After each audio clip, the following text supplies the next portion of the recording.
Hello সবাইকে। তো তোমরা সবাই কেমন আছো? আশা করি সবাই ভালো আছো। তো আজকে চলে গিয়েছিলাম কালী ঠাকুর দেখতে। আমাদের নিজেদের গ্রামের ঠাকুর অনেকদিন আগেই বিসর্জন হয়ে গিয়েছে, তাই আজ হচ্ছে ভাইফোঁটার পরের দিন।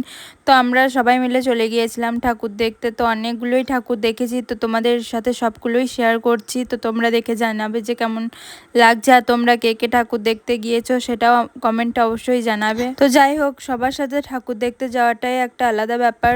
আমরা খুব মজা করতে করতে গিয়েছি, আবার মজা করতে করতে বাড়ি চলে এসেছি। তো তোমাদের জন্য একটা টুইস্ট আছে। তো এখানে মোট কটা ঠাকুর আমরা দেখেছি তোমরা একটু কমেন্টে জানিও, গুনে দেখবো যে তোমরা সঠিক উত্তর দিতে পেরেছো কি না। আর এটা হচ্ছে আমোদপুরের বড়মা, আর আমোদপুর লেখাটা কত সুন্দর লাগছে দেখো, তাই একটু ভিডিও করে নিলাম। তারপর চলে এলাম ধনাইপুরে ঠাকুর দেখতে। আর এখানে তোমরা কে কে এসেছো সেটা আমাকে কমেন্টে জানাবে। তারপর চলে এলাম একটু রেস্টুরেন্ট খাওয়া দাওয়া করতে।